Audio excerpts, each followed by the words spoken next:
Everybody, welcome to the video. It's Friday, April 23rd. We're breaking down this monster 14-game slate that we have over on DraftKings today. There's lots of good pitching. There's lots of good bats. There's some cheap pitching. There's some cheap bats. It's a good slate. I'm looking forward to it. I'm sure you guys are as well. And if you find this video helpful in any way possible, please leave a like. And if you're new to the channel, hit that subscribe button. It really helps me out, and I really do appreciate it. And while you're at it, you might as well hit that notification bell as well, so you don't miss out whenever I post new content.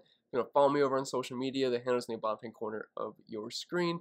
And if you want access to some extra content, link is down below. If you do want to support the channel over on Patreon, you get access to projections, optimizer, ownership projections, rankings, cheat sheets, data sheets, Discord community, all that fun stuff. We have several hundred members, so if you enjoy the community, link is down below. But I think that's it for the shameless plug. So without further ado, let's dive into today's video. And as per usual, we'll start with the pitchers and move on to the bats. And there's a lot of good pitching on this slate. We got guys like I don't even have on here, like Yu Darvish, Clayton Kershaw, and some other good guys as well. They are in some tougher matchups. I do think you can play those guys, but I don't want to list 20 pitchers on here and talk about each and every single one of them because they take forever. But these are like kind of the 5 I'm looking at roster construction-wise that I do think make some sense today because there's a lot of good expensive bats. So I'm thinking we're probably going to have to go with a cheaper SP2. I'd love to be able to spend it for like a Degrom and Glassdown today. Just not really sure how viable that will be unless you're going to have to, unless you fade those really good bats today. And Coors looks like a nice place to go. And there's some other good bats, like the Oakland A's look pretty good. The Red Sox look good once again, facing a lefty. So lots of good options we have today. But anyway, so up top with Jacob Degrom, $10,900 going up against the Washington Nationals, playing at home. And it feels like every single time Degrom is on the slate, I feel like we just have to play him because he's just that good. Like his numbers are insane the past few seasons, and I feel like he should be closer to $12,000. And the fact that he's in the $10,000 range just feels like a value to me. It's crazy it is to call someone a value. Just anytime we get DeGrom below 11K, it's like, I feel like that's kind of a gimme play here. And the Nationals, while there are some decent bats in that offense, Juan Soto is not in the lineup, which is, he's their best bat. I know Trey Turner's really good as well, but I'd say Soto over Turner. Both guys are phenomenal, but when you take him out of the lineup, makes things a little bit easier for the guy. And only a 2.57 implied team total here. He's a massive favorite, 73% chance for a win. 9.5K prop over in Vegas. Wouldn't be surprised if he surpasses that. I feel like every time I look at his box score, he's got like 13 or 14 strikeouts. Not sure that's going to be, this is going to be one of those matchups where he gets 14 strikeouts, but the upside is definitely there. His velocity's been phenomenal this year. I mean, I think I've seen some pitches where he gets almost to 100, 101 miles per hour. Past couple seasons, he's been sitting at 98.7. Don't really have to worry about pitch counts with Jacob Degrom. He's got a 1.94 ERA since 2020, 2.26 xFIP, 2.4 Sierra. A 41% carry, doesn't really walk too many guys, 14.2 strikeouts per 9, only 2.2 walks. I mean, the guy's just numbers are just, I don't think you guys need me to tell you that he's a good pitcher, but it's just kind of fun to look at his numbers because they're just that good. Doesn't really allow much hard contact whatsoever. So yeah, Jacob Degrom, I would say the best pitcher to use on this slate. Don't think that's a hot take or anything. I imagine he's going to be quite popular, but it's for good reason. We're looking at how the Nationals been versus righties so far this year. Got to keep in mind Soto's been in the lineup, so you got to take him out of the equation, but a 21.4% K rate, only a 123 ISO, pretty high batting average, 290 WOBA, and a 79 WRC+. But again, no Soto does make this a softer matchup, and it's Jacob Degrom. The only problem is I feel like every single time he pitches, the Mets forget how to hit, and they got a good lineup, but just whenever Degrom pitches, he can't get a win. So hopefully we don't miss out on that 4-point bonus, which would be very useful at nearly $11,000. But I think in cash games today, you're going to have to find a way to fit in the Degrom. And it shouldn't be that hard because when it's such a big slate, there's plenty of value bets to get to. There's a lot of good spend-up bets. There's a lot of good value bets as well. And there's some cheap SP2s that I do think are pretty viable today. If you don't want to go Jacob Degrom for some reason, I guess probably just due to ownership. I mean, he'll probably have a bad game at some point this year, but his bad game is really not that bad. It's just you probably won't pay off his $11,000 price point. So if you think that's today, I don't think that's today, but if you do think it's today, Tyler Glasnow is a pretty good option here. I mean, he's had a great start to the season. Very, very strong pitcher. $10,100. Going against Toronto. I don't really love the matchup too much, but he's still pitching at home in the Trop, which is a very pitcher-friendly park. Only a 3.15 implied team total against him. 8K prop in Vegas. Not a huge favorite, but 59% chance for the wins. Decent enough for me to make it work. Past couple seasons, he's thrown about 90 pitches per game. 97 on his fastball. He's another guy that can really throw some heat. Like 100 miles per hour is never a surprising thing to see on his fastball. Anytime he's out there, 3.07 ERA, 2.63 xFIP, 2.84 Sierra, 39% K rate. He's got some similar numbers to Jacob Degrom in some categories. Now he'll walk more guys, but overall, I mean, the guy's got fantastic numbers. It's a pitcher-friendly park. Don't love the matchup versus Toronto. They got plenty of power in their bats, but I mean, I still like Glass now, and I think he'll have the advantage over them. Plus, pitching at home helps things as well. Now, if you can, I would obviously like to play Degrom with Tyler Glass. Now, the problem is Coors Field looks pretty good today. Vince Velasquez is definitely a hittable pitcher. Now, German Marquez is a pretty respectable pitcher, so I'm not really looking to pick on him too much. But the Phillies are a decent offense, and they got some good bats in their lineup, so I'll probably end up picking on Marquez a little bit. So I'm not sure exactly if I'll be able to get up to Glass now and Jacob deGrom, but if you can, it would probably feel pretty good. And I feel like projections will just jam those guys in because there's plenty of value bets. I'm just not sure if it's going to be the most optimal way to go, because that's what, $21,000 for pitching, which I typically don't like to get above $20,000. I do make some exceptions for that rule on some days, just not really sure if I want to do that today. Then dropping down to some SP2s here. I do want to mention Yu Darvish is a fine play. Clayton Kershaw is. There's some other guys as well. It's just I'd kind of lean towards using Glass now and Jacob deGrom. But anyway, SP2, Sandy Alcantara, $7,400 and a pretty decent matchup versus the Giants. I don't like picking on them too much, but it's a pitcher-friendly park in San Francisco. Only a 3.8 implied team total against him. Is a slight underdog here, but a 6K prop over in Vegas. And the guy's been just a pretty strong pitcher since 2020. Looking at these numbers, averaging about 92 pitches per game. His fastball is pretty good, 97.3, which is similar to Tyler Glass now. 3.11 ERA, 3.89 xFIP, 402 SIERA, 25% carry. Obviously, not quite the numbers where, Jacob deGrom and Tyler Glass now, they're averaging a 40% carry between the two of them. He's out to 25%, but you got to keep in mind, he's only $7,400, so obviously he's not going to have quite their kind of numbers, but 120 ISO given up, 48.6% ground ball rate, only a 25% hard contact rate, and some overall pretty strong numbers, doesn't give up a lot of power. And the Giants so far have been striking out quite a bit versus right-handed pitching. Looking at their splits, again, small sample size to the season so far, but they're striking out at a 28.9% clip to righties, only a 7% walk rate, 169 ISO, 25 batting average, 85 WRC plus, and a little bit below 300. So I think it's a fairly okay matchup here for Alcantara, and he's a pretty solid pitcher, so that price point is what's going to get me here. I'm not sure he's going to come out here and score 30 fantasy points, but if he can just maybe give up a run or two, go like 5 to 6 innings, striking out 5 to 8 guys, I mean, $7,400, that's not that bad. As long as your bats do well, I don't think that'll kill you today. Mike Minor, $1,600. So after Alcantara, we get into some real wild cards here, Mike Minor and Happ, but it's mainly just playing the matchups here. I don't think these guys are great pitchers, but their price points are really, really low, and it's a 14-game slate, and there's a lot of good expensive bats. So these are the kind of guys you're going to have to use if you want to get all the way up there. Not sure if I go there in cash games, but if you have to, I don't think it's the worst thing in the world because these guys are in some pretty soft matchups, and Vegas doesn't think they're going to get shellacked today. So it gives me a little bit of confidence there. But Mike Minor going up against the Detroit Tigers, 3.9 implied team total against him. He's a slight favorite, 5K prop over in Vegas. Since 2020, his numbers don't look very impressive. 5.47 ERA, 4.63 xFIP. The Sierra is better at 4.32 and a 24% K rate. Not too bad for a guy that's below $7,000, but not really loving Mike Minor. But the matchup is what's going to get you here. So the Detroit Tigers versus lefties so far this year, they've actually been worse versus lefties compared to righties, which is opposite in previous seasons. But they're sitting at a 30.8% K rate so far to lefties, only a 6% walk rate, 0.74 ISO, 241 batting average, 224 WOBA, and a 41 WRC plus, which is absolutely horrendous. I don't have the rankings on the top of my head, but I feel like that might be the worst in the league versus lefties so far. I don't know, maybe the Rangers are worse, but it's a pretty bad number. So it's a good matchup here for Mike Minor. I don't think he's going to get shelled. He'll probably give up a run or two, but if he can strike out a handful of guys and be in line for the win at the end of the day, if he can go 5 innings, $6,900 is not a bad play in my opinion due to that matchup versus the Tigers. Then Happ, $6,300 going up against Pittsburgh. Just another soft matchup here. Like, I don't think these guys are going to go out there and light the world on fire, but only 3.87 implied team total against him. He's a slight favorite, 4.5K prop over in Vegas. And looking at the matchup specifically for Happ here as a lefty, the Pittsburgh Pirates are at a 26.5% K rate. They're walking quite a bit, but virtually no power at 123 ISO. Hitting for a high average so far, but again, small sample size. I'd assume those numbers do go down. 297 WOBA and 87 WRC plus. So if you're just looking for purely good guys that are in good matchups down low, Happ and Minor do check those boxes, but it's going to be hard to trust them, but you might just have to, given all the good bats we have on this slate, if you do want to make some expensive stacks work, and if you're playing Degrom as well. Because I would not, I mean, you can, but in cash games, I'm not going with like a Minor Happ lineup. That's a complete YOLO lineup.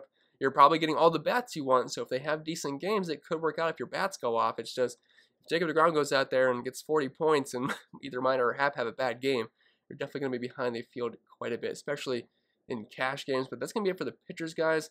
So let's move on to the bats. And like I said, lots of fun bats to talk about today, so I was kind of really looking forward to this section. But we'll start up top with the catcher position. JT Realmuto, $5,100.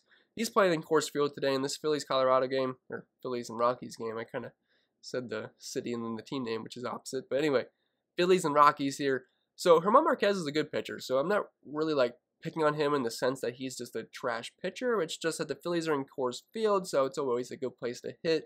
Also looks like Coors Field's going to be a little bit warmer than usual today compared to what we've seen so far this year. At the beginning of the season, I think in Denver it was around 70 degrees, and lately it's been in like the 30s, and I think we even had a game.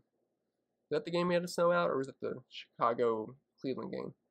I forget, but either way, I mean, it's been freezing cold in Colorado. Fortunately, it's going to be in the mid-50s for this game, so hitting weather got a little bit better. I mean, the Phillies still have a team total of only 5.01, which isn't great considering they're expensive and they're going to Coors, but it's still Coors Field, so you're going to have some interest in the Phillies here. It's just Marquez is not a guy I want to pick on too much so far this season, or I guess since last year.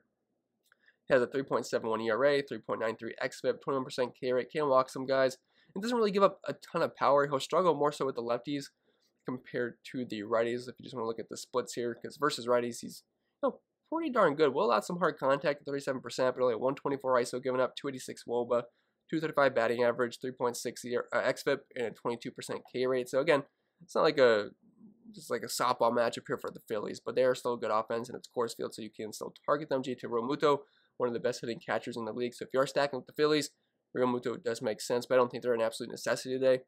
Gary Sanchez, $4,100 going against Logan Allen, who did struggle in his last start. I believe that was versus Cincinnati, but he's not a terrible pitcher, but he's not that great either, and he can get hit by some righties. So guys like Gary Sanchez, Aaron Judge, Giancarlo Stanton, they do make sense to me today. Not really looking to stack up the Yankees too much, but a couple of those guys as one-offs do make some sense here. And Gary Sanchez, while he hasn't been great so far to start the season, only batting 200 with a 156 ISO and a high ground ball rate, he still has some pop versus lefties, and the price tag isn't out of this world either.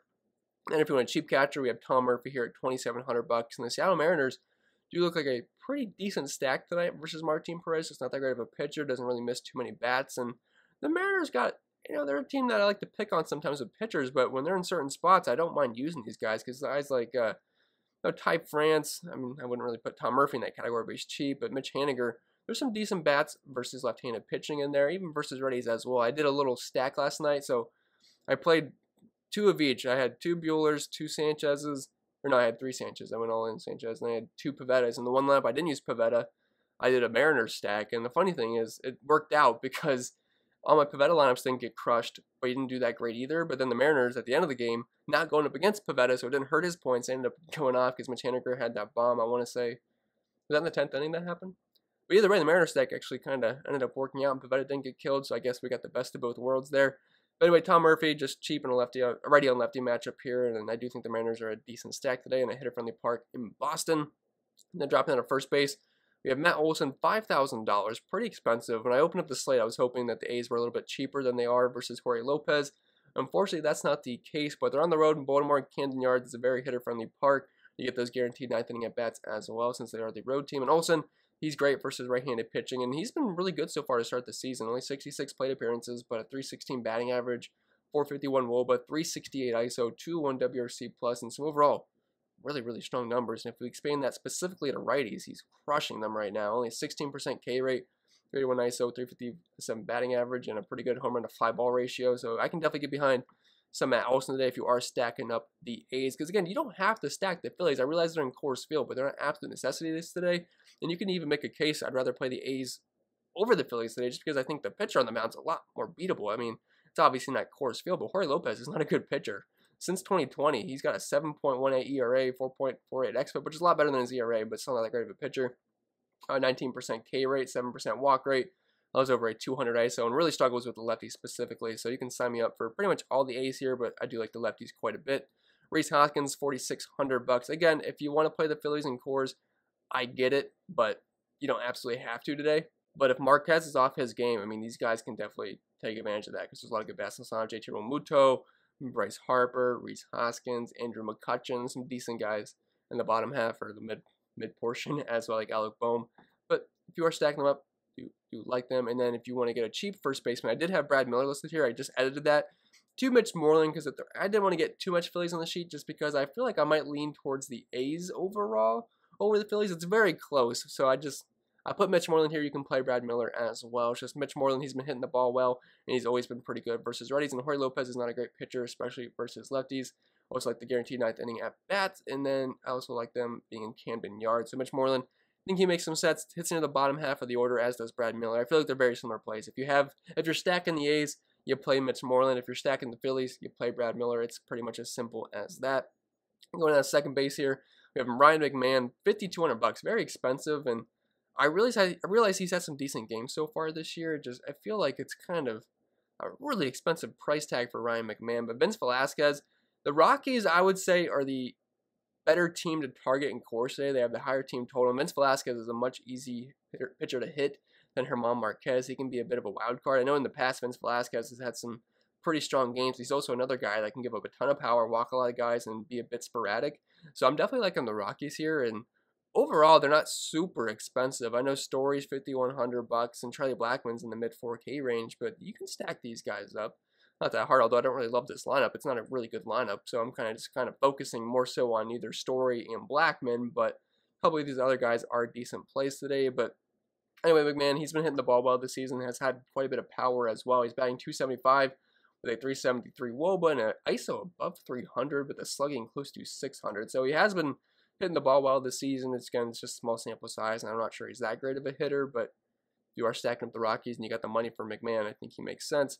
Judd Lowry, $4,800. Again, I was really hoping these Oakland A's bats were going to be a bit cheaper. I mean, it feels kind of weird paying nearly $5,000 for Judd Lowry, but he's been fine this season. He's batting .323 with a WOBA just shy of 400 at .399. Also an ISO just shy of 200, on base percentage of 400, and he's got the platoon advantage because he's a switch hitter, so if there's a lefty on the mound, he'll hit as a righty and vice versa, but he's going to be a lefty here versus Jorge Lopez, and I do like the A's quite a bit today, so do like Lowry and A's stacks. Then Ty France, $3,800, another guy that's been hitting the ball really well so far this season, over a 300 batting average, 400 WOBA, ISO above 200, 405 on base percentage, and overall some pretty strong numbers, and he's only $3,800, so I can definitely get behind a Mariner stack today because they're not going to break the bank unlike a lot of these other teams today. Then dropping out of third base, we have Alex Bregman, $4,900. Don't really like an Astro stack too much today. I liked them last night, ended up working out. I was surprised at how high owned Cobb was, and I'm not saying I'm super smart here, like, oh, fading Cobb was the best call of the night, but I was kind of surprised that Cobb was that chalky. I mean, I understand he had a good start to the season, but I thought the A's bats were not the A's bats, the Astros bats were in a pretty good spot because Cobb's the guy that does a lot of hard contact. So when I looked, I didn't even realize he was that high owned. I just thought the Astros were low owned because of the price tag and the other teams that we had on the slate, but I saw Cobb was 30% by GPP. I feel like that was a bit high because I really thought, well, there was the chalk. Aaron Sanchez, Nick Pivetta, and Walker Buehler, those were the three chalk pitchers. I was just surprised that Alex Cobb was that high owned, but I mean, there's some smart people on him, so maybe I missed something there. But the Astros did end up having a pretty strong game, and Andrew Heaney's a guy where I don't really have to stack against because he can be really good some nights, but he can also be pretty bad as well. So you can really be hit or miss here stacking it against Andrew Heaney because he's got a good K rate, but he can allow a lot of power, a lot of fly balls, and a lot of hard contacts. That's the only problem with trusting Andrew Heaney. So I don't mind a couple righty one-offs here versus Heaney, like a couple power guys like Carlos Correa, Alex Bregman. I would say Jose Altuve, but he's not going to be in the lineup. And you could look at Yuli Gurriel as well. But Alex Bregman's always been a guy that's crushes left-handed pitching. He had a good game last night, although that was versus a righty. But so far this season versus lefties, only 24 plate appearances, but a 471 WOBA, ISO close to 300, 15 WRC plus, and just some overall really strong numbers with the low ground ball rate as well, and a 56.3% hard contact rate. So I can definitely get behind some Bregman tonight as a one-off, but not really looking to go the Astros today. I just feel like there's better stacks on this slate. Andrew Heaney's a better pitcher than most of these guys today. Like, I'd rather much rather pick on Jorge Lopez and Vince Velasquez with some expensive bats tonight, even Martin Perez. Looking at Andrew Heaney's numbers since last season, a 3.94 xFIP, a 27% K rate, which is good. But the only problem with him as a pitcher is that he's going to allow a 37% fly ball rate and a 36% hard contact rate. Also will give some home runs per 9 innings as well. So he can be a bit dangerous to roster, and that's why I don't really like him that much tonight, but there's always upside with him. Then Matt Chapman, $4,800 again, just stacking up the A's here. I don't think Jorge Lopez is a very good pitcher. And Matt Chapman, I prefer him versus lefties, but he's a guy that's got power to both sides of the plate. So if you're stacking them up, I feel like it'd be weird to leave off Matt Chapman. Alec Bohm, 3,500 bucks. I could see him being pretty popular tonight, just in case people want to go cheap at third base. And if you want a cheap part of the cores, Alec Bohm is just very, very cheap. Now, he has not been great so far to start the season. He's only batting 219 with a 125 ISO, 68 WRC plus, and some overall pretty stinky numbers for the most part. But I think you can get the Bohm. I mean, typically in the past, he's been a high batting average guy and a high contact guy. The problem is I don't really like righties too much versus Germán Marquez, but it is Coors Field, and if they can get to him early, the Rockies bullpen is not very good, and they still have a team total close to 5 here. So Bohm at 3,500 bucks, I think he's a nice value play. Going down to shortstop, we have Xander Bogaerts, 5,600 bucks. I like the Boston bats quite a bit last night. They really didn't do too much in the run category, but a lot of those guys did some decent games. Like Verdugo, I think he stole like 2 or 3 bases, and he ended up having, what, didn't he have like close to 30 points? I know he had over 20. But he had a good game. Kike got a triple. There were like so many triples in that game as well. I think Kike got a triple. Verdugo got a triple. I want to say someone else did as well. But the Boston bats, even though they didn't put up a ton of runs, they did well. Like, a lot of those guys had really good games. I think at least 3 of them had above 20 points because Devers had that long shot. Then he had a steal, and I had a single or a double after that. So it was kind of weird. Like, I know when you look at the box score, I mean, the final score, it's like, oh, Red Sox scored 3, and they were super expensive. But when you got into it, they did a lot of stuff in between that ended up giving them some pretty strong games there. And I'm not sure why the ballpark factor is not pulling up for Trevor Story. I just noticed that, but it's kind of bothering me. But either way, let's hit our Bogaerts here at 5,600 bucks. He's expensive, but he's been hitting the ball well so far this season with a 371 batting average, 417 WOBA, ISO close to 200, on base percentage over 400, and 169 WRC plus. Kikuchi is not a bad pitcher. He's got around a 24% K rate since last season, and the velocity's been up for him. But still, I prefer the Boston righties versus him over than using him as a pitcher. And they've been hitting the ball really well so far this year. So a couple of these guys are fine as one. I was not really sure I want to stack up the Red Sox today. They do have a team total exactly the same as the Phillies as of right now. We'll see how that changes throughout the day. But if you want to get more contrarian, I feel like the Phillies will have ownership just because it's Coors Field. And I totally understand that. I do like the Phillies today. I just think you should be a little bit cautious because Germán Marquez is a pretty solid pitcher. But if you want to get a little bit more contrarian at similar price points, the Red Sox do make some sense with how well he's been hitting so far this year. It's also another hitter-friendly park as well in Fenway. Trevor Story, 5,100 bucks. I could see him being super popular today because outside of Trevor Story and Xander Bogaerts, shortstop's pretty bad today. And the Rockies have the highest team total in the slate. And Vince Velasquez, I'd say, is an easier pitcher to pick on than Yusei Kikuchi. So I would say Trevor Story could potentially be the highest owned bat just because of position scarcity. Plus, he's also really good, and he's in Coors Field with the highest team total. And Vince Velasquez is a guy that will give power to both sides of the plate. So Trevor Story, I do like him quite a bit today. And Nick Madden, I'm not really sure, but he's super cheap in Coors Field. You get the lefty and righty matchup here versus Marquez. Super, super small sample size, so don't look into it too much. But if you want to know and if you're interested, he's got a 417 batting average so far with a 401 WOBA and a 152 WRC plus. Again, super small sample size. Those numbers will go down as the season progresses, but he's super cheap, and he's in Coors. And also, this position doesn't look that great today besides a couple of spend-up options. So if you had to find some value, as long as he cracks the lineup, I think he makes some sense there. And then dropping down to the outfield, we got 2 big boppers here in JD Martinez and Bryce Harper. Martinez is facing a lefty, and I think we all know the story, but throughout his career, JD Martinez has been an absolute lefty masher so far this season. Last year was a bad year for JD Martinez. He was pretty bad last year, but so far this season, he's back on top of his game. He's batting 361 right now, 44 WOBA, 361 ISO, 215 WRC plus. If we expand this specifically to left-handed pitching, it gets even better. 256 WRC plus, 545 WOBA, and a 408 batting average with an OPS above 1,300. It's striking out quite a bit, but a 50% fly ball rate and a 44.1% hard contact rate. So you can send me up for some JD Martinez today in Boston stacks. But if I'm playing cash games, I'm not sure I'm getting up to Martinez because of that massive price point. I just feel like I'd rather go a little bit more balanced with a guy like probably Charlie Blackman, who I feel like could be very popular today because that's a really cheap price point for him. But Bryce Harper, 5,700 bucks.